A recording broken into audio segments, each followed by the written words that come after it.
I'm part of the task force for ImagineHousing here at St. Andrews. Many of you have seen the pictures, and we at the annual meeting we talked about that in detail.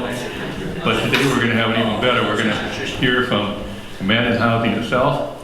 And the easiest way to introduce this guy is by one letter, E. E, come on up. Thank you. So as Kim mentioned, my name is E. I am the Executive Director for ImagineHousing.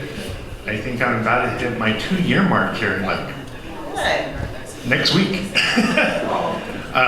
Really excited to be able to share about kind of where ImagineHousing is today and everything that we're going to be doing here in the future.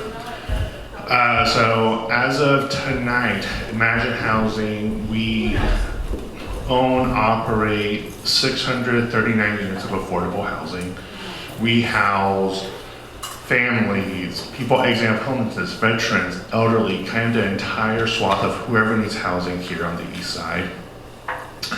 We're currently, that 639 units actually translates to roughly about 1,200 individuals. So that means tonight, 1,200 people will have a place to call home because of the work that ImagineHousing has done. We provide pretty robust case management services for all of our residents. So that ranges anywhere from food security, housing stability, financial budgeting. Everyone's in a kind of different area of their life, and we try to cater our services to where they are in life and making sure that they have what they need to be able to be successful and however they choose to define success. Kind of what's coming up in the pipeline for us is actually really exciting. Right now we have 76 units under construction in Bothell. It's going to be called Sandwich Senior Apartments.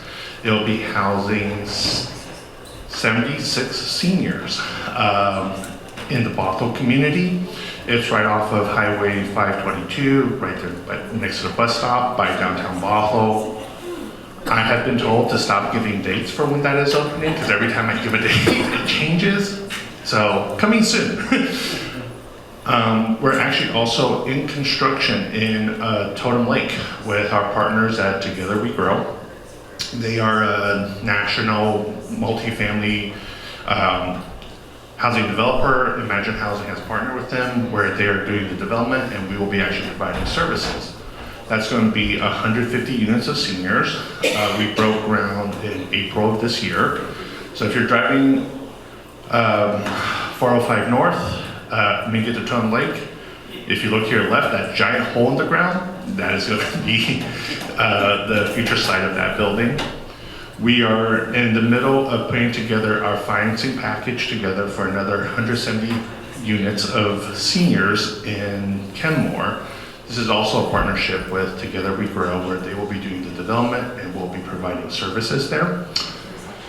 That site is kind of over by the Kenmore Park and Ride. So that we won't be looking to break ground on that until later next year at the earliest. But that is coming along pretty well. We're really excited about what that will look like. Wonderful to see you here, Hal, as we were working with the St. Andrews Housing Task Force as we're coming along with, like I said, you guys might have seen some of the renderings, some of the pictures. That is going to be development really focused on families and trying to bring families here into Bellevue. We are also partnering with St. Peter's United Methodist, which is a little further down the street. It's behind Crossroads over there, if you just go down Northeast 8th. That's going to be a little later. That's going to be another 100 units, 2 to 3 bedrooms. We're really looking at families and kind of trying to really target some of the working families when I think of teachers or firefighters. They're making a bit more income, so we're pushing that one a little bit. And then the last thing that we are working on right now is with the City of Kenmore. City of Kenmore purchased about an acre of land right next to City Hall. It's behind the Safeway in Kenmore. We're We partnered with Habitat for Humanity on this one, where we're going to be doing 102 units of families, working families, and Habitat's actually going to be building an 18-unit condominium right next door for affordable ownership for families making $100,000 or less to be able to afford to purchase their own unit here. So if you've been tracking how much math that was, that means ImagineHousing over the next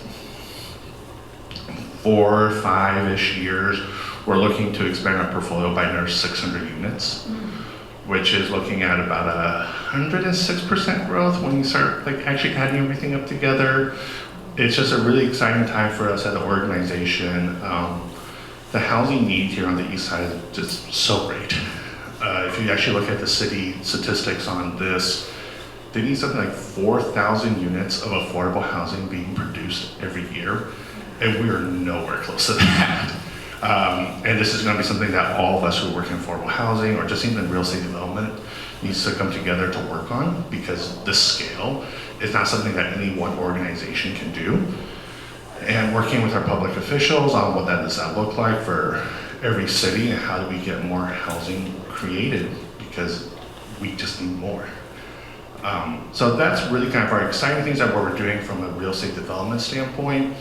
The other thing we're really focused on at the moment is kind of thinking about our services and how do we provide better services for our residents. ImagineHousing over the course of time has really been the housing provider, affordable housing provider on the east side, so that means we've taken on just about everyone who needs it. Like I said, you have people exiting homelessness, you have veterans, you have families, you have people who are just right there on the cusp of needing affordable housing. So when you think about what does that mean for a services standpoint, someone exiting from homelessness has a very different need for services than someone than a working family. So we've been spending kind of the last 6 to 8 months and really looking at the next 12 months thinking about how we rethink our services model. You know, how do we provide better case management? How do we actually start splitting up all the different city grants we have and thinking about who is working with which residents at which buildings so that we can have more tailored services for them to help, like I said, to help people meet them where they're at and to help provide success for them. So more to come on that. Like I said, something we're really excited about as we look at what is the future, right? As we talk about 600 more units, we also have to be more efficient and be more thoughtful about how we provide services, how we do everything that we're doing. So that's kind of what's happening in the future. That's what I was asked to talk about. Is there something, is there a question, or I can just keep going? Do you want to give kind of progress of what's happening with the project here? And I can fill in dates if you'd like. I didn't want to steal your thunder, Hal, but yeah, I can give some progress. Right now we're working with the task force to go through the due diligence process. You might have seen some engineers out here to do some soil samples and soil testing to just make sure everything can keep moving along as we finish negotiations with the task force about kind of what the future of this looks like, whether it's the letter of intent or a purchase sales agreement. I believe that we're looking to really target the June all congregation meeting to have everything in front of everyone then. So the June, so the semi-annual meeting in June would be when we would have, the kind of formal approvals, both on the design, the financing package, those type of things, condominium agreement. Do you want me to go up there? And we actually have a quorum of our task force here too. So this, right now on our project, Imagine is in what they call the due diligence and phase, where they've done the environmental soil sampling and they have to look for any contamination, also bearing soil conditions for structural kind of normal things. They are doing community outreach. There's actually a Zoom call scheduled for this week. They sent out postcards. So I like this comparison. So St. Peter's, which they've done the community outreach, they the city requires that you send out a postcard to all property owners within 500 feet of to let them know that something's happening. And you had how many postcards go out? First thing we did was 1,600. 1,600. So for us, would anybody want to guess how many properties are within 500 feet of St. Andrews? 12. It's like 20.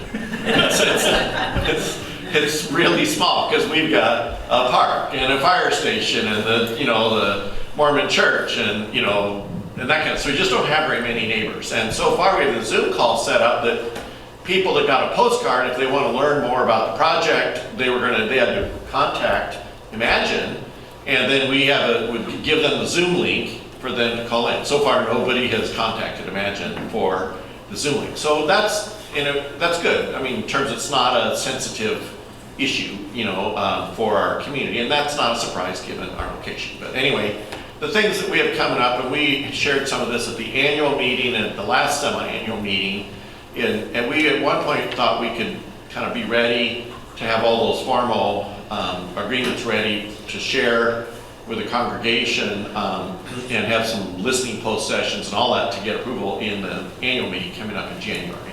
But it feels like right now, given where they are in the due diligence and their schedule, that we need more. We don't have yet like an updated design. We don't have a draft of the purchase and sale agreement. We don't have the paperwork, the agreements that go with it. And we the task force hasn't seen it yet. And we need to review it, we need to edit it, we need to get it to a point where then we can share it with the congregation, get people's feedback, and then get back to them. And that takes time, especially with the feedback. So we are anticipating they will keep working on that. We will have a combination of listening post sessions to talk about design like we did before. We'll probably have a special adult forum meetings where for those that want to get into the legal language and review it and edit that, an opportunity for that, so that when it comes time for the semi-annual meeting, we don't have enough time in that meeting to have a robust discussion over all those topics. So we have to kind of try to get that all done in advance so that the 10 or 15 minutes that we're given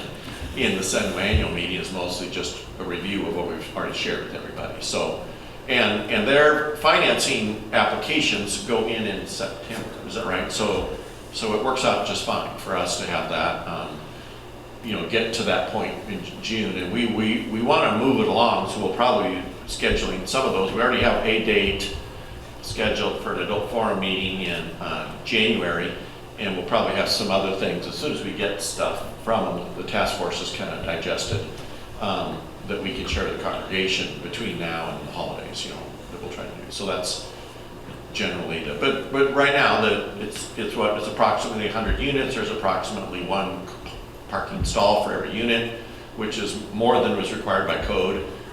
So nothing's changed from what we presented previously. So that we haven't had anything given to us new. This is just the process they go through. So, and a lot of people say, why does that take so long? Well, for affordable housing, it's all about the financing. It's all about the availability of financing. And there is such a limit on financing available. He talked about 4,000 units across all of the east side that's needed, and there's enough funding to do 2 or 3 projects total per year. 300 units is how much a year. I mean, it is just it's just woefully short, and the city can't solve that on their own. They don't have the resources to do that. But it's going to take a whole bunch of tools to do it. It takes land use changes to make greater density possible. It takes funding from the city. It takes funding from the state and the county, and hopefully, and now you guys all hear in election stuff, the presidential candidates are talking about, supply of housing. In that didn't happen 4 years ago. So that's whole issues across the country, and it's elevated. And I don't know what solutions will come from it, but at least there's noise being made about it. That we'll see what happens. So I think that, with all that, is there any questions? Yeah. I just want a little bit of definition when you say housing. There's a need for so much housing. Are we talking about everything from housing for a single person, but it would be independent living, right? Yeah, there's everything. There's. Is it including shelters, or are we talking just independent living, like an apartment or Well, for what we're talking about for here. Right. This is independent living Right, for but I families. mean, when the city says the need. No, there's a need for shelter housing. Right, I know that, but. Yeah, there's a need for affordable senior housing, there's special needs housing with people with specific disabilities, and then there's just affordable housing, people that just can't afford to live in the community that work here. So it's the full spectrum. That's what the city's talking about when they say there's a need. Yes. Okay, they're not talking, okay. The 4,000 unit a year number that I'm talking about is kind of independent living. That doesn't count shelter or anything else. That's just Okay. like straight affordable, but that's a wide range of affordability.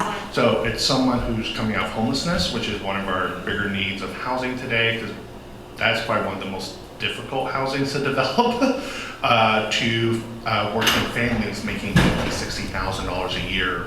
So if we need to build 4,000 units of that entire spectrum a year, and we're just nowhere close to that.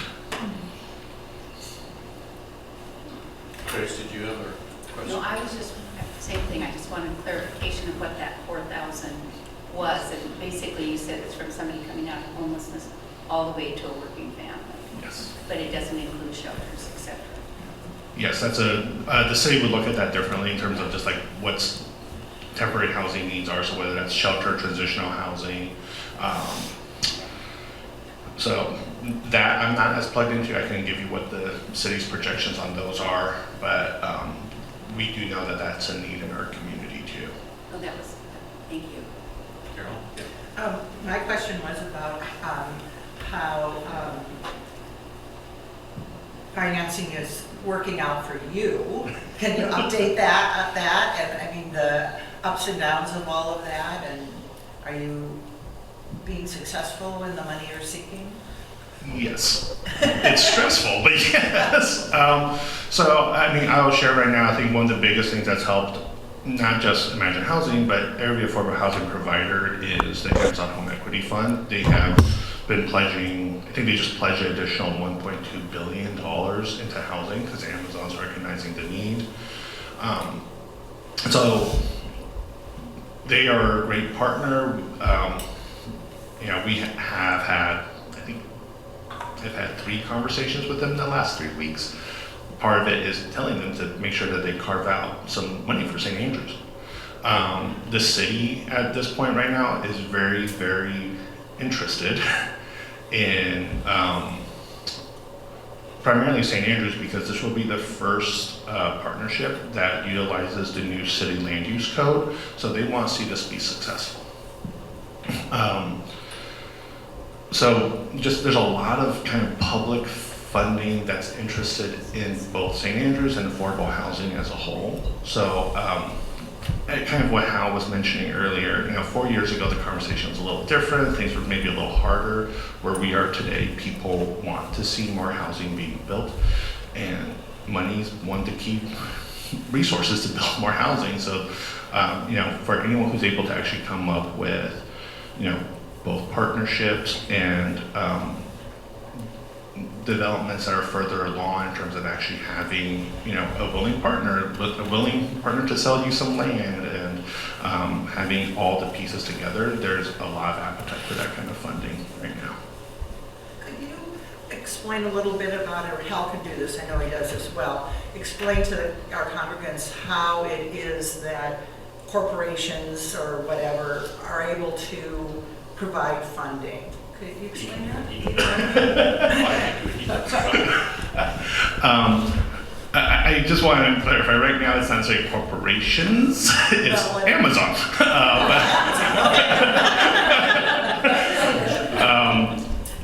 Normally how it works is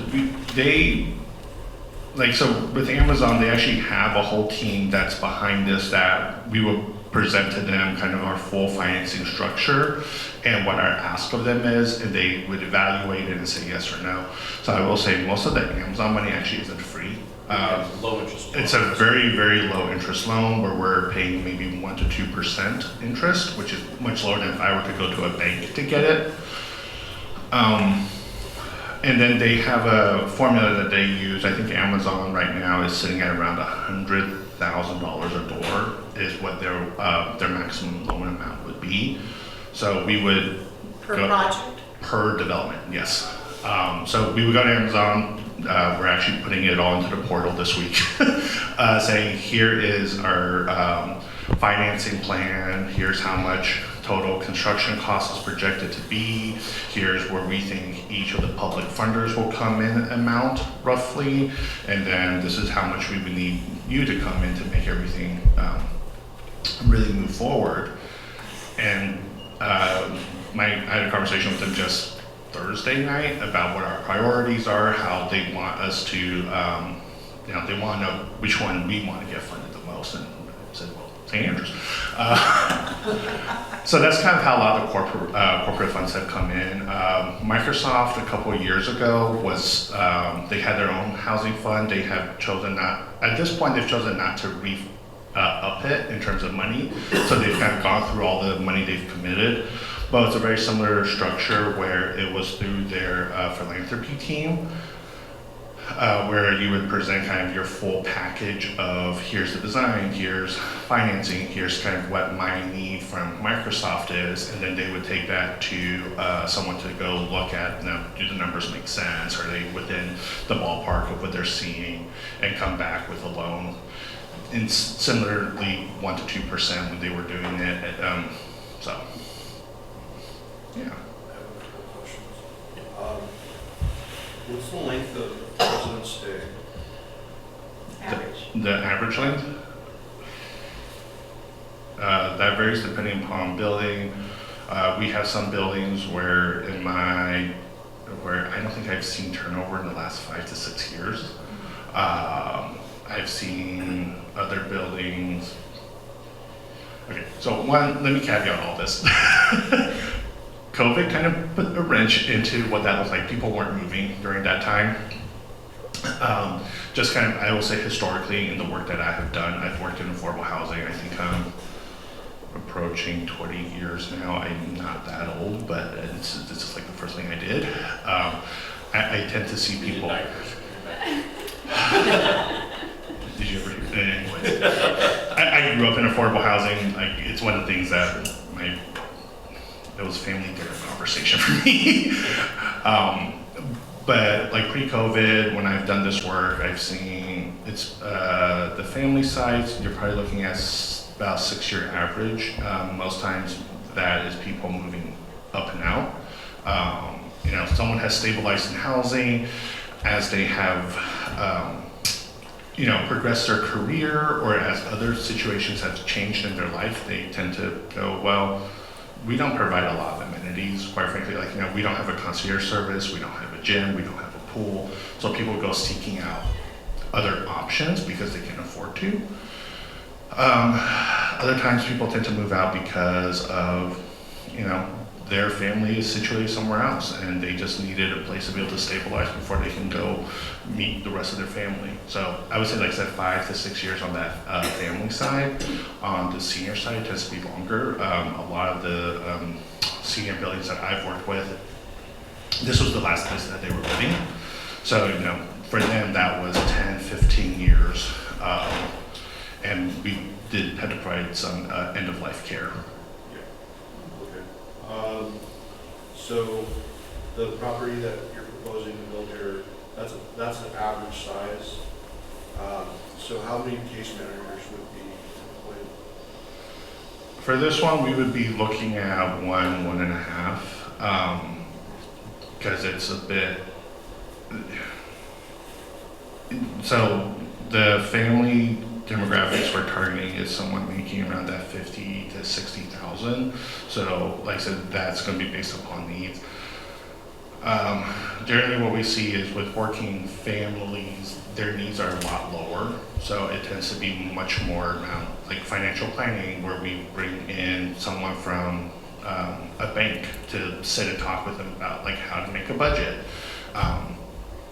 So it's a little less, as some of our higher needs buildings, our case manager ratios, 1 case manager per 20 residents.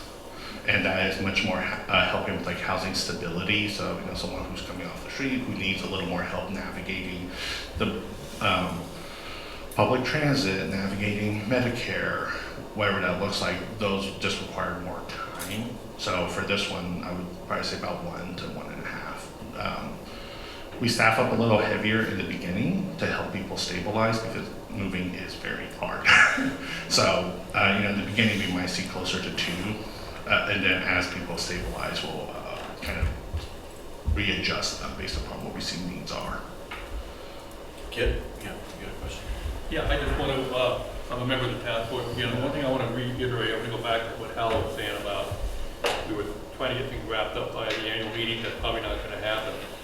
I hope you remember at the annual meeting, we said we are going to be intentionally deliberate in our process of going through this with ImagineHousing. So there's not a clock, that we're going to be following on this. So I think that's a real positive thing because it's like we're not rushing this thing through. We're going to basically have everybody have a chance to see what's going on. So in other words, the congregation, for those that are interested, should be very up to speed by the time that building goes up for what every process has been as we go along here. So I'm glad in a way we're maybe not getting it done quite as soon as we want to, but we're gonna get it done.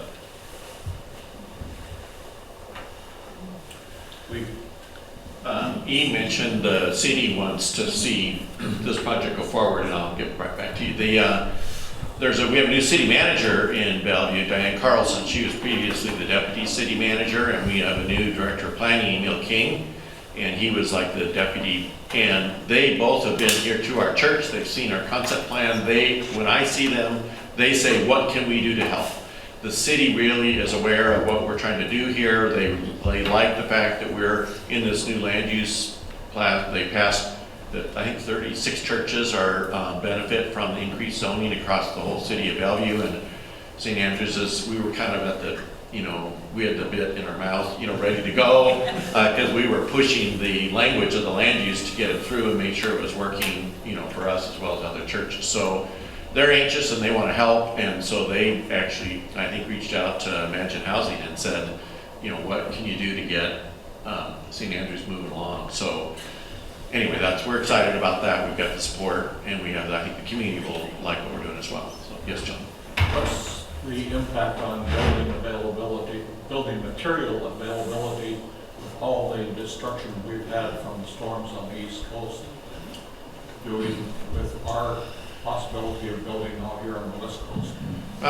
We are, 2 years from starting construction. Even if we met all these dates, the market across the country, we go through these cycles of storms that affect it, but there's usually, there probably is an instability right now in availability of some materials, but those usually right themselves in about 6 months, 6 to 8 months. So we're far enough out that there'll be some other storms between now and then, that we can ask him that question in a year and a half and he'll have a more current answer. But right now, what's happened, with Helene and the other things in the southeast, that's just, we're so much further past that, it's not going to affect us in the short term. Joey? I was just curious that you were talking about public funding. Can you just kind of give an idea of like how much federal, how much state, county, or city? Is there a certain percentage, or does that just fluctuate with every project? That fluctuates a bit with every project. And this one is going to be a little different because we have a lot of city support behind this one. You normally, like the East Side Cities, we don't put in as much. So I can talk a bit about SAMA, our development currently underway in Bothell. Trying to do this math in my head right now real fast. Is it about 40%? 40%, yes, 40% is tax credits. And then the other 60% is a mix of, there's some amount of debt, and then there's a little sliver of Amazon money. Like the city county money is actually very small as a percentage. I'm thinking like 5 to 6% really from city county, and that's what helps us leverage that. For us to gain tax credits through the state, what they look for is your public leverage. So they're looking to make sure that you have public money because that shows public support before they will allocate their funds to it. So it's always the hardest dollars are your first dollars. Because once you get your first dollars in, you're using that to leverage all the other public funders to slowly build up most of it.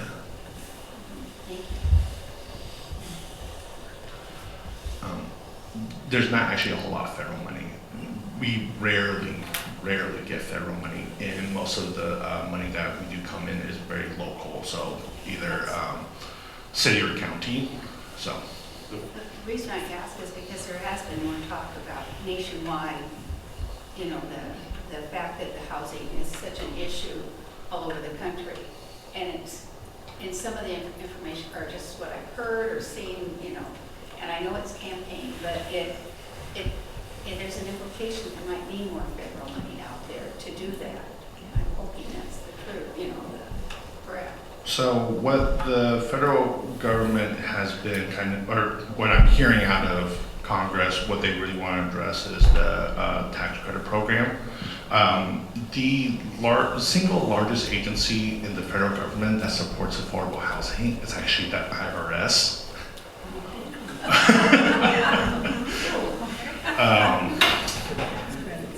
Right. It's one of the things that people don't really realize. The way that the financing works is through these tax credit programs. ImagineHousing is a nonprofit. We don't pay federal taxes. When we get awarded tax credits, we're actually selling them to investors. So we actually work very closely with your Bank of America's, Chase's, your big institutional investors. What I'm seeing out of Congress and the conversations that we've been having is about how to have more tax credits available so that there's more funding opportunity, more credits for organizations to use, not necessarily direct money from the federal government. Thank you, that helps a lot. In the east side, in Seattle, they have a housing levy, the Seattle housing levy that the voters passed, I think, 6 times.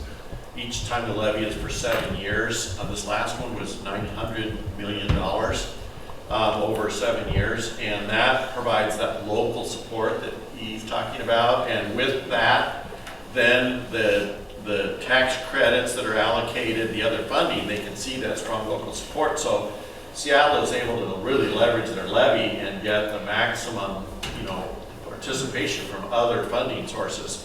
We don't have that on the east side. We don't have a housing levy on the east side. We have this little bit of contribution that goes into an organization called ARCH that's from the east side cities. There's a little bit of money that Bellevue has accumulated that they can contribute towards a project, individual projects, but it's really small. And as a result, we are all on the east side, not just Bellevue, but the other cities, don't have the strongest showing for local support. And so when they try to go, the individual projects try and go and get the other funding sources, they don't have the local support there. And so we don't even get our proportionate, the east, when I say we, the east side, we don't get our proportionate share of tax credit dollars and other funding sources because we don't have the local support. So there's a whole bunch of things for us really to be effective on the east side and try to catch up with the needs that's there. It's just a whole potpourri of a complicated toolkit that there needs to be more things put into the toolkit to make it work. We really should have an east side housing levy that is a broad tax across all properties to go in to help support that. That would be great. That takes a lot of political will to put that in front of voters. Even to put it in front of the voters level, the councils don't have the authority to enact that themselves. The voters have to do it, but the councils have to decide that they want to give the voters that choice, and they can't even get that far. So there's just a lot of things like that. I will say Bellevue, through their comprehensive plan, which E and I are heavily involved in, they are making great inroads in terms of increasing density, both in neighborhoods and in the high transit areas, to increase the opportunity for housing. So it's no longer a limitation on land, places. That's really not our limiting factor anymore. It's all about the financing that limits her. Well, so if you have a levy like that, that's for commercial properties plus private properties? Everything. All properties. It's just like, I don't know, it's like 10 cents per, however they measure it, 100,000 value, it's across the whole board. So commercial, it's everything. Everything, yeah. So, the commercial buildings that are really expensive, they pay per square foot more, but it's across the whole, a property tax like that is just, I can't remember a Latin term for it. But anyway, it's everybody. Yeah, and I want to say, so this last year, City of Seattle, when they tripled their levy, they went Yeah. from 300 million to over 900 million. I want to say their property tax for the average home went up like $1.60 or something like that. It wasn't really low, But like, it was shockingly low. I think So- an average home pays $300 or something a year, Yeah. so it's not like chump change. I mean, it's, Yeah. it's real money that that's the average, obviously an office building pays more and more. But those, the larger corporations within this area would have to be supportive too. Oh, yeah. Oh, yeah. They actually, what the Seattle law done is they have that, what they call it, the head tax or Amazon tax, where they tax the employers that pay their people over like 150,000, and then the employers on the east side are terrified Yeah. that that same tax could be passed over here. So they are supportive of the corporations and commercial property owners are supportive of a broad-based property tax levy.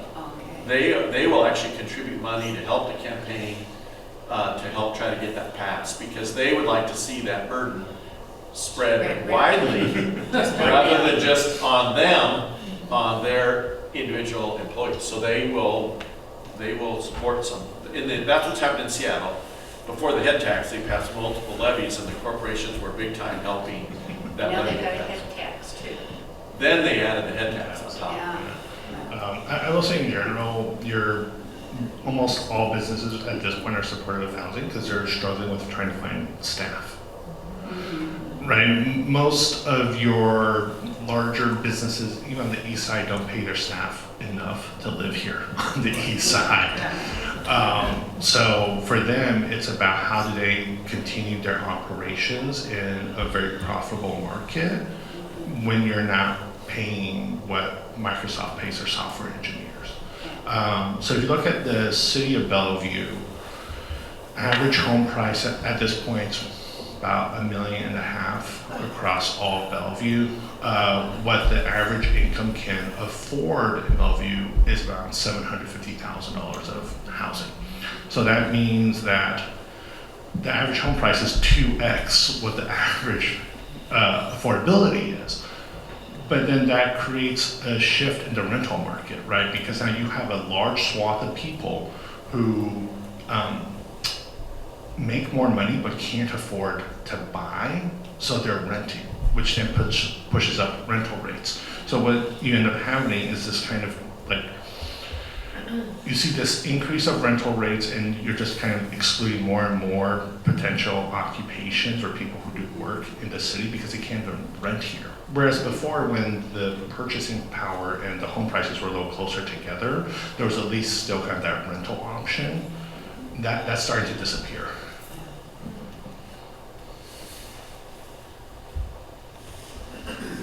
Any other? You were talking about the loan amount that Amazon is giving. Do you accept private donations?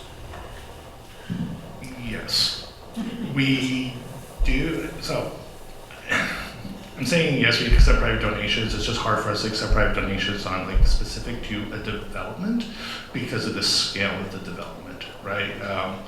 I think for St. Andrews, we're going to be putting together a financing package around $55 million. So, I mean, we tend to take private donations more in terms of like helping with services or helping with like a resident need that we identified at a building, more than into the construction of the building. Also, then I had to explain to banks about why there's certain line items that seem a little like, what's this? Seems like historically, Amazon wasn't known for giving back to the community, and then over the last, I don't know, 4 years or whatever, they did an about face. Why did that come about? Was that a change in leadership, or did they just finally recognize the need? I think it's recognizing the need. I think this really actually started with Microsoft, if I remember right. They're the ones who first did the pledge. So this was probably about 2017, 2018, there were a bunch of protests in the Bay Area, actually. That's kind of the genesis of some of the tech companies being pushed to talk about housing. Because, you know, your starting salary at Microsoft was 150, 160,000, then you have your stock bonuses and all that stuff on top of it. People were seeing their neighborhoods change.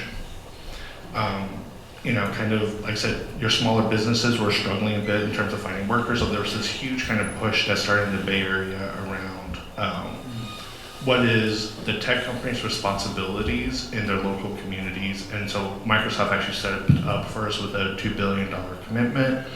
Most of that money originally went into the preservation of housing, right? When you have had some multifamily buildings that are 20, 30 years old, their rents are just going to be naturally a little lower, and rather than having that redeveloped into like luxury, they stepped in to help preserve that. Once Microsoft stepped in, there was this push on Amazon and Google, and both of them followed suit. I will give credit to Amazon. They're the only ones who then made an announcement of continuing this program and putting more money into it.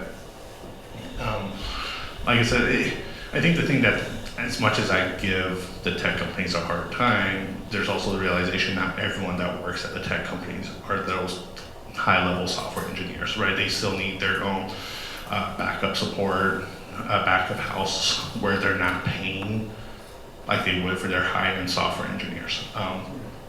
So they're also struggling a bit on that backside, and that you know, Microsoft talked a bit about this from their own campus. Not everyone on campus is making a six-figure salary that can afford to live here. So that's kind of why they originally made this investment into it, is because they're recognizing that a lot of the support staff that help make the Microsoft campus what it is couldn't afford to live in Redmond, or couldn't afford to even live on the east side, and they were commuting and they were losing people to that too. And that's just a lot of work for any organization to have to deal with that constant kind of churn. I think that you know, not all corporations are equal in this effort. You know, Microsoft did start first. I think their hope was that they could get it started, and other corporations would then join them. But they also, each of these have their own pride and their own desire to get their own splash. And so Amazon did follow, and then but they wanted to go their own way, with their own underwriting and their own attention, and get their, but other corporations did, which Microsoft was hopeful would happen, they did not join them. So, you know, Boeing, Costco, PACCAR, they're not active in this space. In our area, Facebook, which is known as Meta, they're not active.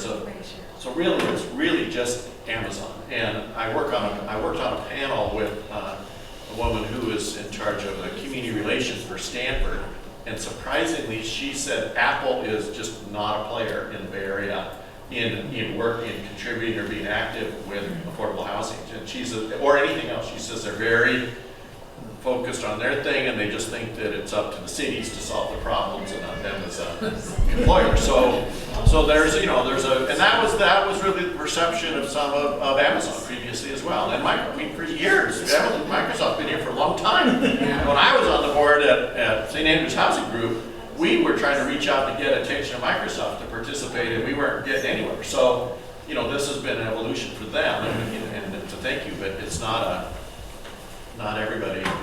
And all those other companies have all been approached in the same way, and they just, you know, have. You're right. I think they do other things. It's just this is not a place they want to engage. It's around the house. I think the way they want to engage is more on policy than putting money where their mouth is. Yeah. They like talking about it, I'll tell you that much. All of them sit on a board called Challenge Seattle, which is looking at how to address housing needs. You know, you have Costco, Boeing, Microsoft, Amazon, all their CEOs work on this. But what comes out of Challenge Seattle is a 30-page report about how to change city policies. Yeah. Than it is talking about the money aspect. So there is some amount of care, but like I said, they really like talking about it. I think there's a burning question, but I think Pastor's going to be wanting us to into the other room here pretty quickly. So they may have a question they'd like to get out before we break up. A little more about our project coming up. We're already mid-October, so we, later in November and then, December and then into January. So can you describe what's going on at 30 Bellevue and what kind of case management is over there? Is there like a live-in manager kind of thing going on? Because we've heard of some problems over there. That's the one by St. Luke's Church in their parking lot. Yeah, so there's not a live-in manager. We generally don't do a whole lot of live-in staff because it presents challenges for them in terms of separating work and personal life, right? 30 Bellevue, where I'm just going to be transparent and honest. I mean, there are struggles there. Like, it has been a challenge. Part of that was that the building was leased up during COVID, so you had a lot of kind of instability. And this is me getting really into the weeds, but the other part of this is how residents come to 30 Bellevue is through a King County system called coordinated entry, where we actually have no control over that. It tends to be individuals exiting from homelessness, and the way that the coordinated entry system works is that it is based upon priority of need. So the individuals with the highest needs are the first ones off that list, which then means there's some challenges with that where you have people with really high needs and us trying to address it. So we actually beefed up our services department there. That's the building I was talking about when I said there's one case manager per 20 residents. We're actually going to be looking at that number and even adjusting it more. We're trying to get 4 case managers for the 60 residents there. Like I said, I think really we're starting to see this turn in terms of some of the behavioral issues. We've been really working with property management in terms of, addressing every lease violation as they come up, making sure that we're following up on it, addressing the services and follow-up. So it's not just our services team, but who they're connected with. And are there opportunities in terms of, if they're connected with the VA, is this the right location? What does that mean? What are their individual needs, and is it being served at 30 Bellevue? So we, for the last 2 years, have been working very closely with St. Luke's. There's a condo association, which is similar to what we're doing with St. Andrews, of making sure that the condo meetings are happening regularly to talk through kind of site concerns that they might have and making sure that they're being addressed. I've learned more about parking and city parking rules around condominiums over the last 2 years to make sure that we can address kind of what the congregation is bringing up to us. I will just say, I think that was a learning experience in terms of, I think for everyone involved, in terms of, when we're doing these partnerships, especially partnerships with very active congregations, of what is the right financing structure of not doing something similar or again, because the way that the parking lot's used, the way that you still have a lot of people using this building, thinking about who is going to be your neighbor from the beginning, and talking with congregations about that. So I'll add, because I hear a lot about that at home from Carolyn. And, that one, as E said, he inherited that project. It was up and people leasing it when he came on as the executive director. And I don't think the attention had been given to that property that was needed prior to that point in time. And so when he came on board, he recognized that right away with the staff. They have been working diligently to increase the staff and supervision to get that more under control. And it's an ongoing effort, but it was problematic at the time that he came on board, and he's worked really hard with the staff to try to get that into more of a stabilized, manageable place.